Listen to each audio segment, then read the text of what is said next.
The Coyote Twin, Vermilion's downtown theater. Providing entertainment Thursdays through Sundays.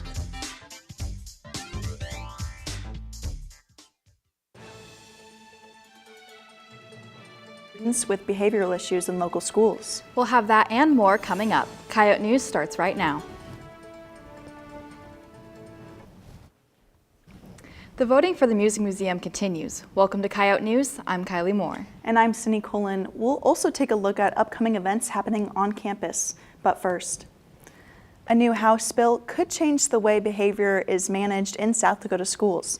Earlier this year, Department of Education Secretary Joseph Graves brought forward House Bill 1017, a measure that would empower school boards to remove disruptive students from their school and require them to continue their education elsewhere. Vermilion School District Superintendent Damon Alvey is glad the state is recognizing these issues. We would love to see what more details Dr. Graves and the department would like to put into the bill to help make it more palatable for school districts. But if there's money associated, if there's regional sites that would be helpful for us to help place students, we would love to have extra tools for our toolbox. Lawmakers and educators around the state are still debating how the policy would be applied and what changes might be needed before it could take effect. As of now, House Bill 1017 has been deferred in committee over vague language, but will be revisited later this session. Two USD alumni have given South Dakota athletics a big gift. Bill and Jill Gasson have committed $1 million to a new indoor track and field facility. The new building was announced back in August 2025 when philanthropist Denny Sanford gifted $20 million. This new facility will be named the Gasson Family Fieldhouse and will feature a 200-meter banked track, a 60-meter straightaway, and seating for 2,000 spectators. While not a new club on campus, the Games Club provides students with an activity on Wednesday nights. Coyote News' Mohammed Mohammed is live in the muck to learn more. Mohammed. Thank you, Sydney. I'm here with Oliver Reinberg, who is the co-president of the Games Club. Oliver, thank you so much for being here. Could you tell us a little bit about what the Games Club is and what do you guys do?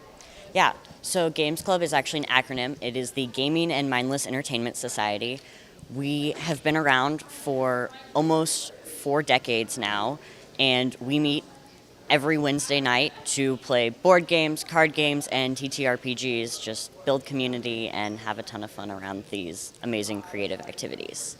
And as a student, how could I participate in the Games Club? What do I do? How can I join? Yeah, so anyone can join Games Club, students, faculty, and community members. As long as you join us on campus groups, you get into our email list, and then we meet every Wednesday from 6 to midnight in Delzell 112 and 118. It's come and go as you please. There's no requirement to be there for all 6 hours. And why did you join Games Club, and what inspired you to join?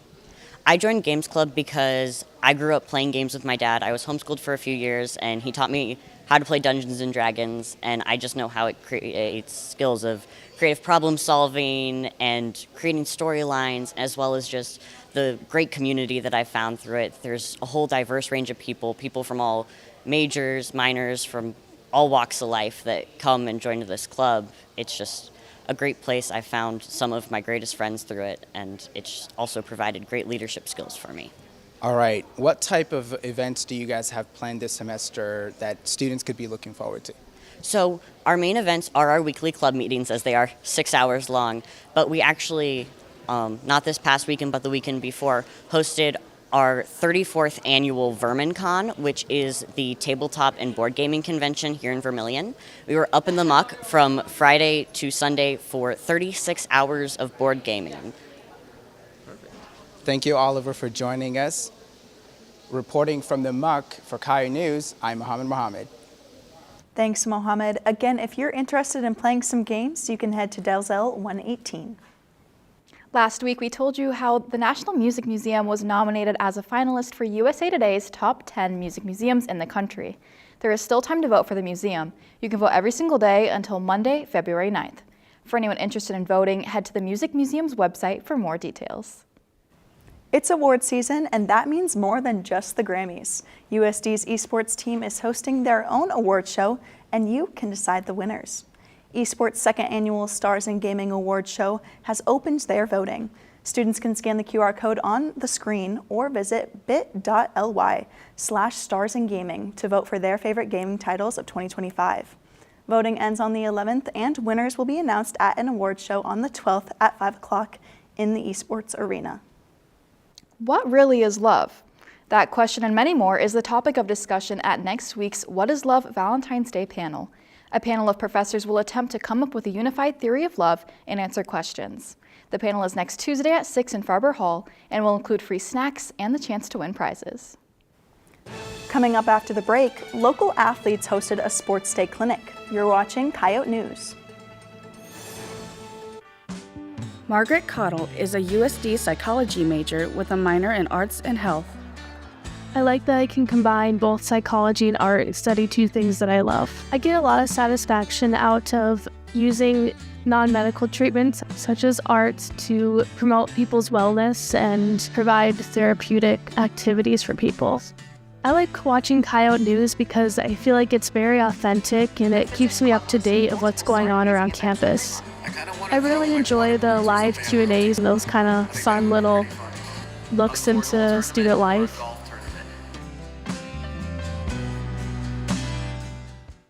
This is Coyote News.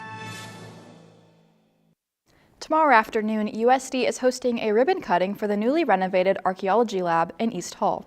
The original lab was constructed in the 70s in the basement of East Hall before being moved to the first floor of the building. Tomorrow's ceremony is open to the public at 2:30. Afterwards, people can take a look at the new lab. The Indian Student Association is hosting Chai Time in the Muck. Students are encouraged to come to the Muck Pit to sip on authentic tea while learning about Indian culture. Chai Time is going on right now and ends at 7. February is Black History Month, and there are many events for students to get involved in. Coyote News' Mohammed is back in the Muck to talk to the Black Student Union about what they have in store. Mohammed? The screen. I don't see the screen. Okay. Thank you, Kylie. I'm here with Black Students Union.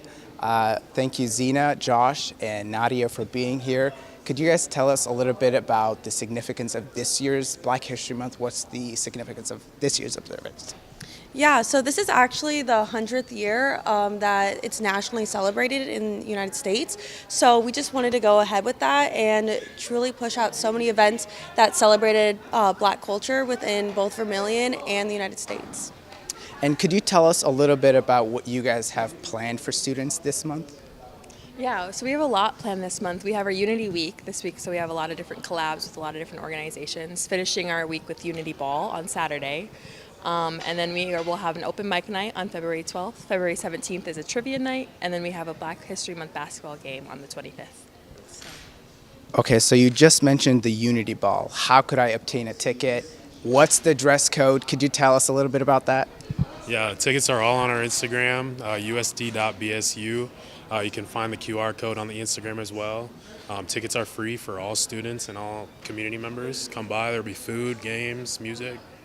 So I heard food, and I'm a massive foodie. What type of food do you guys have in store? Like, what are the food like for Unity Ball, some of the First Friday events coming up? What do you guys have in store this month? Yeah, so we actually reached out to USD Catering here, and we gave them the idea of our Black History Month. So our theme is Black Gold. So we let them have fun with that idea. They love having some creativity when they get to do food. So we're gonna have blackened shrimp. We have multiple mocktails, so golden starlight. So it should be really delicious and super fun. Once again, it's free, so definitely come out to the Unity Ball. Free sounds good to me. Thank you guys so much for being here. Live for Coyote News, reporting from the Muck, I'm Mohammed. Thanks, Mohammed. The Black Student Union is hosting a Unity Ball on Saturday, February 7th from 7 to 10 p.m. in the Muck Ballroom. Women in Coyote Athletics came together to host a National Girls and Women in Sports Day clinic. The event included learning different cheer stunts, practicing golf swings, kicking soccer balls, and fielding pop flies. Coyote softball catcher Abby Brown was in charge of directing the softball station. This event is so important to me because as a female athlete, we have just experienced so much in our lives where I was once these girls' age and I was coming to camps just like this and looking up to female athletes. also included a chance to meet former Coyote basketball player Grace Larkins, a pizza party, and a ticket to the USD women's basketball game versus SDSU. The workshop had about 115 attendees, with this being an annual tradition for the university. National Girls and Women in Sports Day is today. We'll have more from sports coming up. Student Activities is giving students an opportunity for a creative outlet in a mellow environment next Tuesday. Mocktails and Canvas is an opportunity to immerse oneself in painting while enjoying provided mocktails. The event will run from 2 to 4:30 in the Muck dining area and is open to all USD students. If you're interested in watching the Super Bowl but don't know where to watch it, the Muck Pit will have a watch party on Sunday at 5:30 p.m. Snacks will be available. Later in the show, we'll hear from students about what they want to see in this year's and future Super Bowls.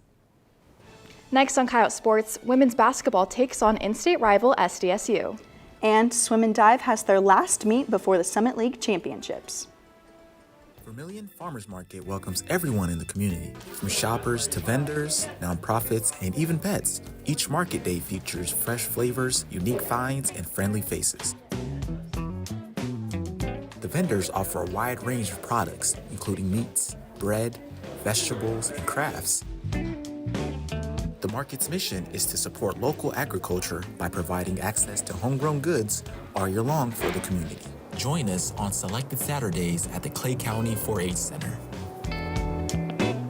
The Charcoal Sports Show, the hottest names and the hottest takes. Tune in every Wednesday from 6 to 7 p.m. where Charlie Preen and Cole Larsch highlight prep sports, college sports, Coyote athletics, and professional sports. We would love to hear your questions for us too. The phone lines are always open. Tune in to the Charcoal Sports Show each Wednesday from 6 to 7 p.m. to hear the hottest takes on KAOR Vermilion. This is Coyote News. Track and field sets 3 new Coyote records. This is Coyote Sports. I'm Carter Van Ruler. And I'm Nadia Castillo. Tennis competes in Missouri. The women's basketball team took on SDSU over the weekend at the SCSC. Angelina Robles scored 25 points during the game, where she also passed 1,000 career points. Elise Turbiatis recorded her second straight double-double, matching a career high with 19 points and 12 rebounds. The Coyotes claimed its 73-54 win over the Jackrabbits, bringing their record to 17-6. South Dakota will be back in action on Thursday in Denver. The Coyote men's basketball team finished the back end of a homestand this week. Oral Roberts started the first game firing and had a 6-point advantage at halftime. The Coyotes, led by Uzziah Bunton and Cameron Fenns, both scoring over 25 points, came back to grab a 77-69 victory. They then brought in NDSU. Jordan Crawford contributed 33 points as the Coyotes took the Bison to overtime. The run died out in overtime, however, as the Bison picked up an 89-84 overtime victory. The team hits the road this weekend, starting tonight at Kansas City and again Saturday at South Dakota State. South Dakota track and field broke 3 school records last weekend in Missouri. On day 1, both distance medley relays set new indoor school records. The next day, Geneva Timmerman set a new school record in the 3,000 meter with a time of 9 minutes, 23.76 seconds. The teams head to Nebraska this weekend for the Frank Savine Husker Invitational. USD Swim and Dive brought in 10 different schools to the natatorium as they hosted the Coyote Invite this weekend. Nick Rounds was named the Summit League Peak Performer of the Week as he won the 200 free and set a new pool record. He also won the 200 back and was a part of the winning 200 medley relay.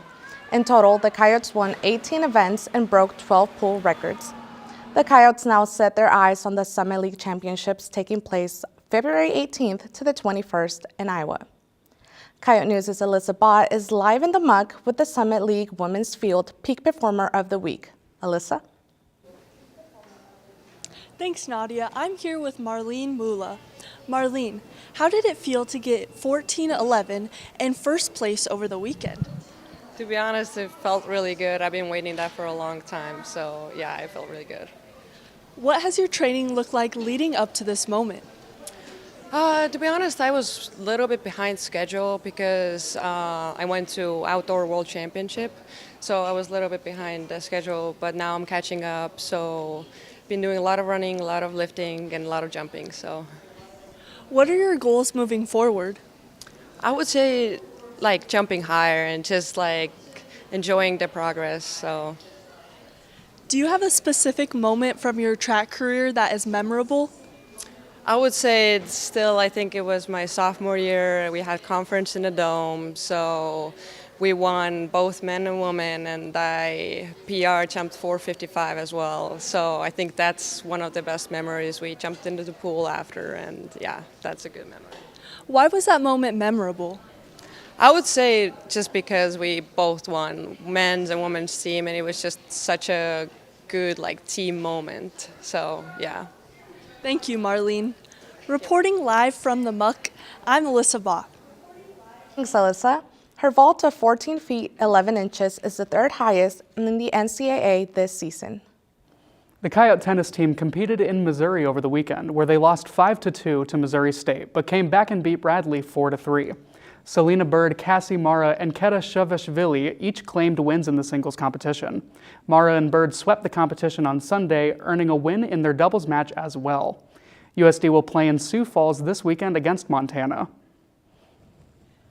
The USD cheer team is hosting a clinic this Saturday from 2 to 5 p.m. at the SCSC. This camp is for high schoolers and up, and check-in begins at 1:30 p.m. To register, visit the Coyote cheer team's Instagram page.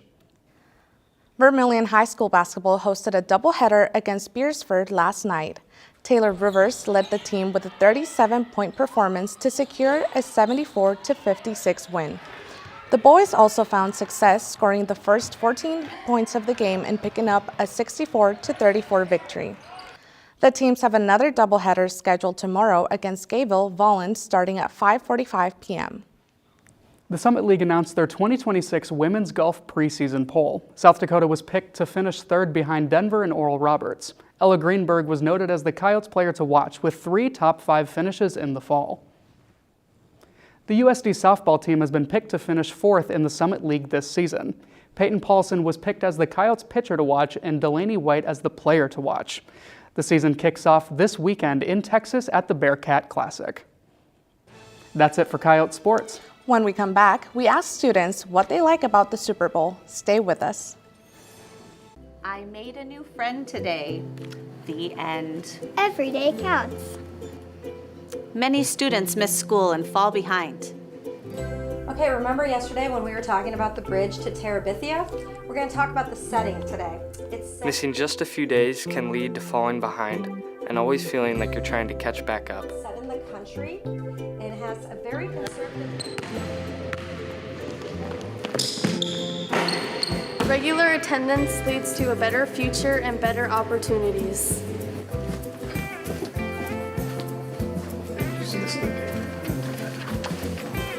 Being in a classroom builds friendships, teamwork, and responsibility.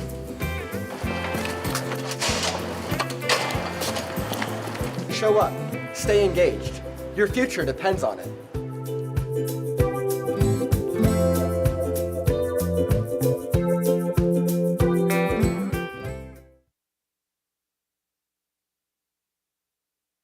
This is Coyote News.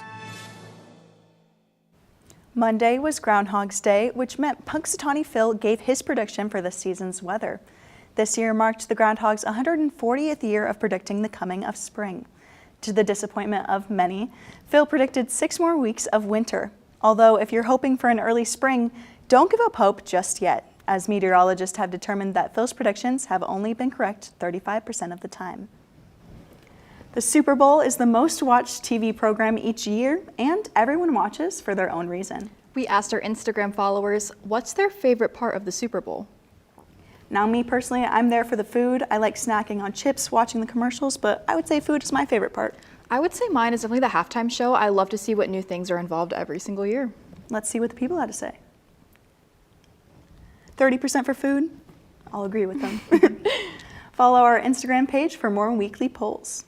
With the Super Bowl Sunday around the corner, one thing that's been on everyone's mind is the halftime show. We asked students which artists they would like to see perform at the Super Bowl. Here's what they had to say. I gotta say, Miles, Pirates on a Boat. I'm gonna say Lady Gaga. I think for a more modern artist, probably Snarky Puppy. Probably Olivia Dean. Honestly, a One Direction reunion with a tribute to Liam. Tame Impala. I'd like to see Travis Scott. Probably Doja Cat, honestly. I feel like she would give a good little show. Tate McRae. Probably Sabrina Carpenter. Creed would be great. You play a little bit, there's no swear words, all the kids can listen to it, it's good music, it's uplifting, and then you'll get all sorts of generations together. So I think Creed's probably the best one. Tyler the Creator. Tyler the Creator. Ooh, Noah Khan. Drake. I would like to see Drake perform at the halftime show. Ooh, Chris Stapleton. Probably Bruno Mars. I'd say Justin Bieber. I'm a big country fan, so probably Zach Top. It'd be nice to bring back some 90s boy bands like NSYNC or Backstreet Boys. Kanye West. Beverly Hills Thrift Store. They're pretty cool. I think that'd be cool. Now, I would love to see the Jonas Brothers at the Super Bowl, maybe bring out Demi Lovato, a whole Camp Rock moment. Very nostalgic, very much like our childhood. I agree with Noah Khan. I think, yes, I would definitely watch that. You know, Noah Khan's a great pick, but I personally think Bruno Mars, because, you know, the older generation likes him, we like him, and he's got an album on the way, so it seems like a recipe for success. See, I would love to see some SZA, some Doechii, get a little collab in there. I think it would go so hard. All great answers. That's all for Coyote News. Pick up the Volant for changes in athletics transfer portal. Listen to 91.1 for news updates throughout the week and for coverage of your USD sports. Don't forget to follow our social media pages for daily updates and the weekly poll. Have a great night.